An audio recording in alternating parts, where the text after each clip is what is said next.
माझ्या समोर बसलेले सन्माननीय पालक,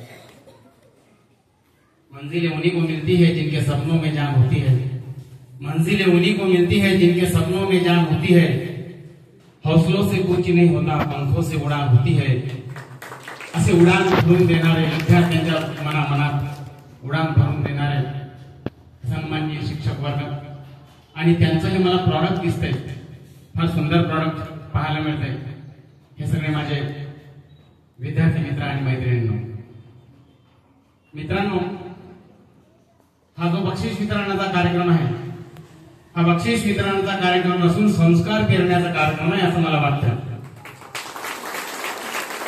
या बक्षीस वितरणाच्या कार्यक्रमातून ज्या विद्यार्थ्यांना बक्षीस मिळेल, निश्चितपणे ते विद्यार्थी ते प्रत्येक वेळेस जेव्हा जेव्हा चांगलं वाईट त्यांच्या मनात येईल तेव्हा ते यातून आपल्याला काहीतरी मिळालं होतं, चांगलं आपण केलं होतं म्हणून आपल्याला हे बक्षीस मिळालं, हे प्रत्येक वेळेस त्याची जाण करून देईल आणि वाईट मार्गापासून ते परावृत्त होतील असं मला वाटतंय। आणि म्हणून अशा या बक्षीस कार्यक्रमाचं आयोजन होणं हे फार महत्वाचं वाटतं आणि हे पूर्ण श्रेय जातं इथल्या ज्या स्टाफला आणि त्या स्टाफला हँडल करणारे आदरणीय सन्माननीय की ज्यांचा आज आपण उल्लेख प्रत्येक त्यांच्या भाषणातून दिसून येतो ते म्हणजे आमचे नागवाणी सर। त्यांच्या नावातच नाग जरी असेल पण अलीकडे विजय आहे आणि हे नाग म्हणजे कोण, तर नागवंशीय लोक फार सुंदर पूर्वी होते असं मला त्यांच्यातून सर्व दिसून येते। मित्रांनो, जेव्हा जेव्हा आमची चर्चा होते, जेव्हा जेव्हा भेटतो तर तेव्हा तेव्हा त्यांच्या मनात एकच विषय असतो, सर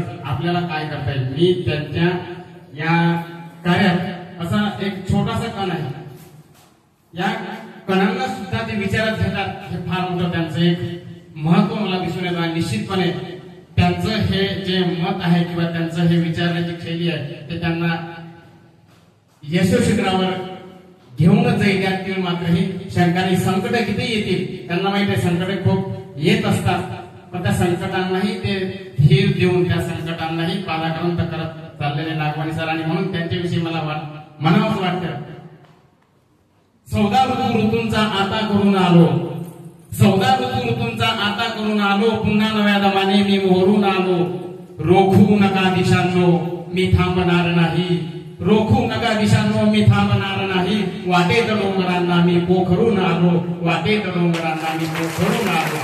आणि हे वाटेत डोंगर पोखरण्याची जी त्यांना शक्ती देते ती बहुतेक आपण पालक वर्ग आणि हे समोर असलेले माझे शिक्षक, सन्माननीय शिक्षक बंधू भगिनी आणि हे त्यांचे लहान लहान चिमुकले यांच्या त्या प्रेरणेतूनच त्यांना ही कदाचित शक्ती मिळत असावी असं मला वाटते। आणि ही शक्ती आपल्याकडून अशीच मिळत राहो। पालकांनाही मी विनंती करतो, अनेक गोष्टी आमच्या विषयी आमच्या बाबतीत आपल्या कानावर येत असतील पण त्यांची शहानिशा आपण केली पाहिजे असं मला वाटतं। निश्चितपणे आपण शहानिशा करत आहात आणि म्हणूनच मला इथला पालक वर्ग आणि शिक्षक बंधू भगिनी मला दिसतात, कारण आमच्यावर असे प्रसंग येत असतात। या प्रसंगातूनच तुमच्यासारख्या या विचारातून आम्हाला धीर मिळत असते, आम्ही पुढे पुढे जात असतो।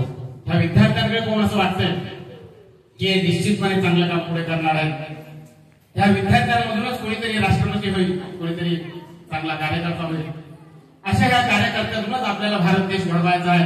आपण पाहतो आज काय परिस्थिती निर्माण झालेली आहे आणि या परिस्थितीला हाताळण्याचं काम शिक्षकांना दिलं आहे आणि शिक्षक हे निश्चितपणे करतील यात मात्रही शंका नाही, कारण teaching is that profession.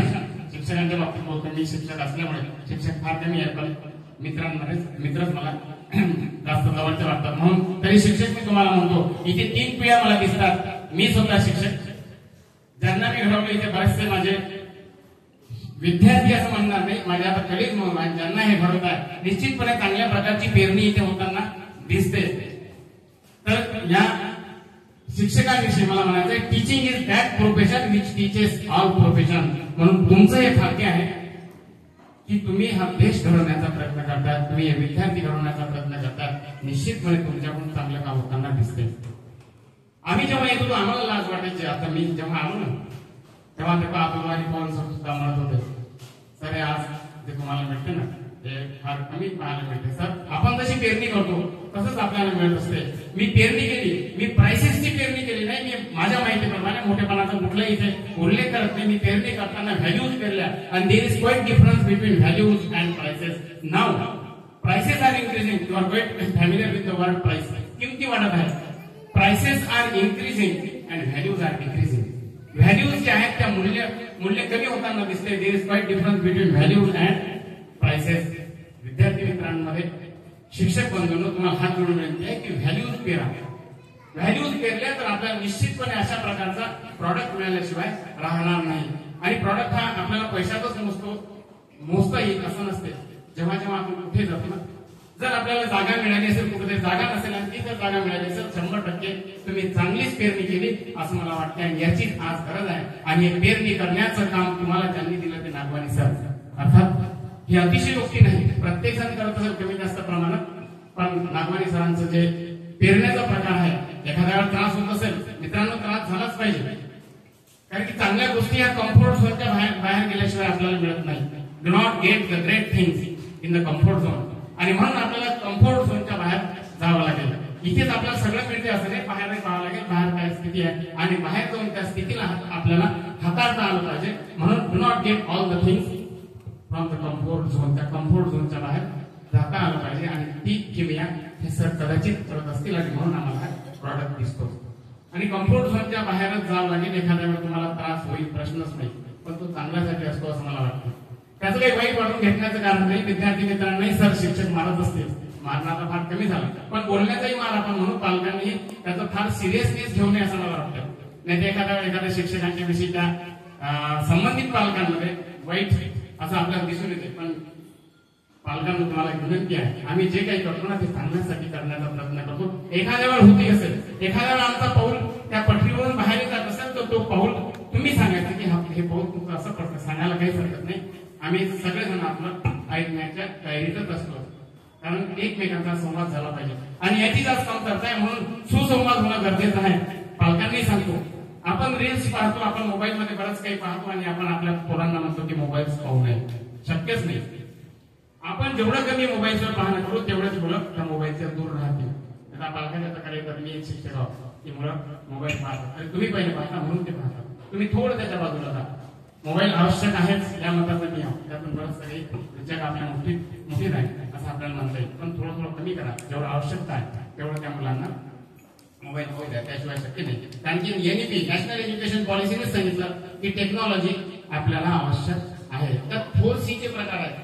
Critical thinking, बहुतेकांना माहिती असावं शिक्षक बांधव, इथे क्रिटिकल थिंकिंग विद्यार्थ्यांमध्ये पेरण्याचा प्रयत्न करा.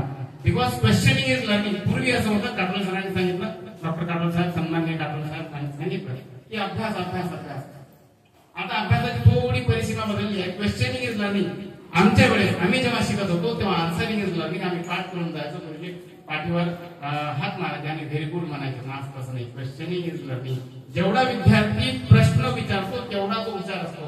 कोणतेही प्रश्न असू द्या, किती वाईट प्रश्न असू द्या, त्याच्या मनात प्रश्न निर्माण करण्याची क्षमता या शिक्षकांमध्ये असली पाहिजे आणि ती क्षमता विद्यार्थ्यांमध्ये असली पाहिजे आणि त्यातूनच तो नवीन काही घडवत असतो. म्हणून questioning is learning, answering is not learning. मुलांचेही प्रश्न पालकांनी समजून घ्यायचे, प्रश्न विचारायला लावायचा, प्रश्न त्यांनी विचारल्या पाहिजे.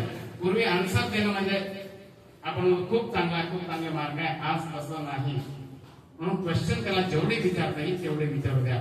वर्गातही पूर्वी असं आता चूक बस शांतता ठेव, आज तेवढं राहिलेलं नाही. संबंधित ठिकाणी विद्यार्थ्यांना गडबड करूच द्या. तो त्याचा हक्क असतो, तो त्याचा हक्क आपल्याला हिरावून घ्यायचा अधिकार दिला नाही. Because it is against nature. ते नेचरच्या अगेन्स्ट आहे. मुलगा जर प्रश्न विचारत असेल त्याच्या तो प्रश्न दाबू देऊ नका. तो जर प्रश्न दाबला तर विद्यार्थी दाबला आणि विद्यार्थी दाबला म्हणजे आपलं जे काही सांगायचं असेल ते तिथेच आपलं दाबून जाते. म्हणून त्याला मोकळे घेऊ द्या, त्याला भरारी घेऊ द्या असं मला वाटतं. आणि ते भरारी आपण देत आहात असं मला प्रत्येक वेळी जेव्हा जेव्हा इथे कार्यक्रम होतात तेव्हा दिसून येतात. कळत नकळत मी जेव्हा जातो तेव्हा पाहतो वा असं कळत नकळत शब्द बाहेर पडतो. त्या बाहेर हा 5-7 वर्षात जे काही क्रांती या शैक्षणिक क्षेत्रात या शाळेने घडवून आणली ती वाखाणण्याजोगी आहे. अनेक ज्या संस्था होत्या त्या संस्थांनाही लाभ वाटेल अशी कामगिरी या शाळेची मला दिसून येते. पण त्या संकटे नागवडे सरांना संकटे आता ती पेरलेली असतात, संकटे वाढतच जातील, ते वड उठण्यासारखे होतील. पण तुम्हाला हा शिक्षक बंधूंचं हे मला दिसते ना, 100% तुम्हाला त्यातून मार्ग काढून देतील हे मी सांगू शकतो. कारण बरेचसे विद्यार्थी मला मागे दिसतात. म्हणून सर डोंट वरी. अशा प्रकारचा त्यांना सल्ला देण्याचा मला अधिकार नाही, पण तरीही कधी कधी get out from the comfort zone तोच नियम वापरून मी त्यांना सांगतो की सर यू विल गोईंग आहे, तुम्ही वरच जातात, त्यामुळे कुठलीही अडचण नाही. आणि पालक सुद्धा आपल्याला सहकार्य करतच नाही. एवढा संकट आल्यावरही पालकांनी घेऊन पळून जायला पाहिजे होते, इथून आपापले मुलं बाहेर घेऊन जायला पाहिजे होते, पण सर तुमच्यात तेवढी हिंमत होती आणि म्हणून हा सुज्ञ पालक वर्ग मला इथे दिसतो. आणि या सुज्ञ पालकांचे मी नतमस्तक होतो आणि नतमस्तक व्हायलाच पाहिजे, लहान असो किंवा मोठा असो. मित्रांनो, बराच वेळ तुमचा घेतो, लहान मुलं इथे सगळे पाहत आहेत, त्याच्यामुळे थोडंफार थांबतो आणि पुन्हा सर्वांना शुभेच्छा देतो. असंच सहकार्य द्या, पाठीशी असू द्या, एवढी नम्रपणे त्यांच्या वतीने मी विनंती करतो. आणि माझं लांबलेलं भाषण द्या ते थांबवतो. लहान सर्व मित्रांना शुभेच्छा देतो. तुमच्याकडून चांगल्या कामाची अपेक्षा करतो. ज्यांना बक्षीस मिळालं नाही त्यांनी पुन्हा प्रयत्न करायचे. म्हणून असं म्हणावं वाटते, क्या हार में क्या जीत में, क्या हार में क्या जीत में, किंचित नहीं भयभीत मैं, संघर्ष पथ पर जो भी मिला यह भी सही वह भी सही, वरदान नहीं मांगूंगा चाहे कुछ भी हो जाए, हार नहीं मांगूंगा चाहे कुछ भी हो जाए, हार नहीं मांगूंगा चाहे कुछ भी हो जाए, हार नहीं मांगूंगा.